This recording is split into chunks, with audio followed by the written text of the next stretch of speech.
Charlotte, les médecins, spécialistes et omnipraticiens, on le sait, au Québec, n'enseignent plus aux étudiants en médecine. Donc, près de 1000 étudiants qui devaient recevoir leur diplôme, ça va être repoussé, ne pourront pas commencer à prendre en charge des patients. Oui, à compter du 1er juillet, normalement, les finissants, finalement, de faculté de médecine partout au Québec entrent en résidence et oui, ils peuvent prendre normalement des patients. Et là, ce qu'on apprend aujourd'hui, c'est que ça va devoir être repoussé. En fait, parce que les 4 doyens des facultés de médecine au Québec s'étaient donné jusqu'au 20 octobre, donc aujourd'hui, pour savoir s'il allait y avoir des délais ou non, parce qu'on disait qu'à compter de cette date-ci, c'était plus possible de faire des accommodements, des aménagements pour reprendre les stages. Donc là, les stages vont devoir être repris. Ça peut prendre des mois de délai, dit-on, et effectivement, c'est près de 1000 finissants qui vont devoir attendre avant de prendre des patients en charge à la résidence.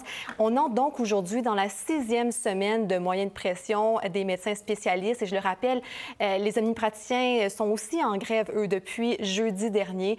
Donc, il y aura un effet domino aussi sur toutes les autres cohortes des différentes facultés de médecine. On peut d'ailleurs écouter la doyenne de la faculté de l'Université Laval. Depuis le 15 septembre, les stages sont arrêtés dans l'ordre de 75, 80, 90 % dépendamment des facultés. Ces stages-là doivent être complétés. La formation en médecine ne peut pas être faite à rabais. Donc, c'est des stages qui sont d'une durée variable, de 1 semaine, 2 semaines, 3 semaines, 4 semaines. La plupart des stages sont des stages de 4 semaines.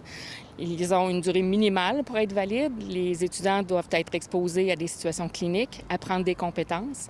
Si ce stage-là n'est pas complété, il doit être repris complètement. Donc, il y a ces moyens de pression, Charlotte, mais il y a aussi la médiation qui est interrompue. Oui. Et là, les médecins spécialistes, ce matin, écrivent une lettre et demandent à François Legault d'intervenir, de se mêler là, des négociations, des médiations. Personnellement, effectivement, parce que oui, la médiation, elle a pris fin au cours de la fin de semaine. Et là, effectivement, le président de la Fédération des médecins spécialistes accuse finalement le ministre de la Santé, Christian Dubé, d'entêtement, de tenir des propos, disons, mensongers, méprisants, c'est ce qu'il écrit dans la lettre, à l'égard donc des médecins. Alors, effectivement, on demande au premier ministre de s'en mêler. Regardez d'ailleurs la citation de cette lettre. On dit que cette attitude empêche les accords potentiels et on a perdu confiance en le ministre, finalement, Dubé. Du côté de François Legault, ce qu'on dit, c'est qu'écoutez, on veut encore une entente négociée, retourner donc à la table, mais la formule ne changera pas. Donc, on garde le même cadre et les mêmes paramètres. Je tiens quand même à vous dire, Catherine, aujourd'hui, il y aura peut-être des développements parce que la Fédération se rassemble avec les présidents des différentes associations pour parler des moyens de pression. Est-ce qu'il y en aura d'autres? C'est la question qui demeure. Et l'autre question qui demeure, est-ce que François Legault va utiliser la loi spéciale pour les forcer à retourner à l'enseignement? Merci, Charlotte. Au revoir. Au revoir. Et je poursuis avec Félicia Harvey. Elle est vice-présidente de la Fédération médicale étudiante du Québec et donc touchée directement par les conséquences de ces moyens de pression. Bonjour. Bonjour. Donc, concrètement, pour vous, qu'est-ce que ça veut dire? Oui, les conséquences sont majeures pour les étudiants en médecine depuis déjà 5 semaines avec la grève des médecins spécialistes. La majorité des cours à l'université ainsi que les stages cliniques sont cessés. Avec l'annonce de la FMOQ qui s'ajoute la semaine dernière, c'est 100% des activités académiques qui sont cessées pour les étudiants en médecine. Et les conséquences sont majeures, notamment pour les 1000 finissants au Québec, pour qui, à partir d'aujourd'hui, les doyens l'ont annoncé la semaine dernière, la graduation sera retardée. Ce que ça veut dire, c'est qu'on va retarder l'entrée sur le marché du travail de près de 1000 nouveaux médecins dès juillet 2026. Est-ce que vous êtes déchirée, Mme Harvey, entre le combat des médecins et votre avenir à vous? Bien, c'est sûr que ça nous porte dans une situation qui est complexe. Nous, d'une première part, là, on avait déjà énoncé nos craintes là, par rapport au projet de loi 106, puis on avait des revendications similaires aux 2 fédérations médicales là, lors du dépôt du projet de loi au printemps dernier. Maintenant, c'est sûr qu'avec les moyens de pression qui nous touchent énormément, on a comme été mis de l'avant là, dans ce conflit, mais il faut garder en tête que nous, on n'est pas aux tables de négociation, donc on ne peut pas là, faire avancer plus vite ces négociations-là. Même au contraire, le fait qu'on repousse l'obtention du diplôme, ça ne va pas aider le système de santé actuel.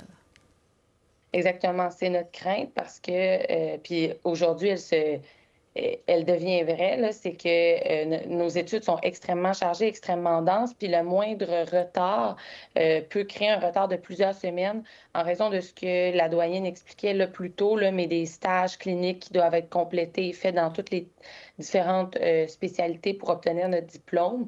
Et c'est pourquoi nous, depuis 5 semaines maintenant, on demande au gouvernement d'agir et de permettre de retour à une table de négociation et une entente rapide pour prioriser l'enseignement médical parce que les conséquences, oui, sont majeures pour les étudiants en médecine, mais à partir d'aujourd'hui, sont majeures pour tous les Québécois.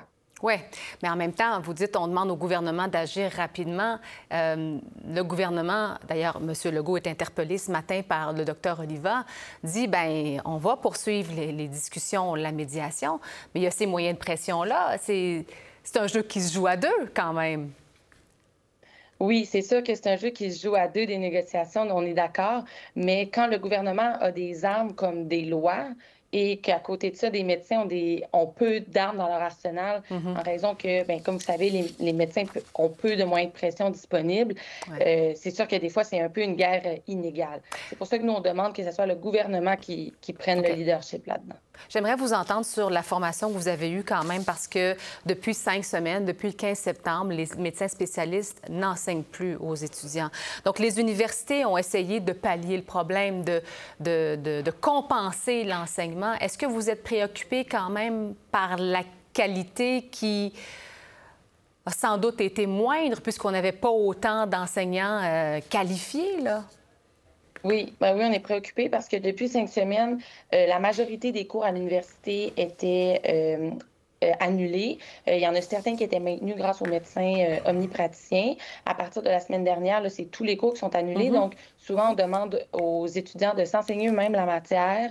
Les universités essaient de développer un peu de contenu pédagogique ou on demande à des étudiants d'année supérieure d'aider leurs collègues d'année plus tôt dans leur parcours, mais évidemment, ça ne remplace pas un professeur. Donc, oui, on est inquiet pour la qualité de l'enseignement et donc les conséquences de cette grève vont être, oui, pour les 1000 finissants, mais aussi pour tous les 5000 étudiants en médecine du Québec et les conséquences pourront s'étaler sur plusieurs années. Et ultimement, pour les patients qui vont écoper encore une fois.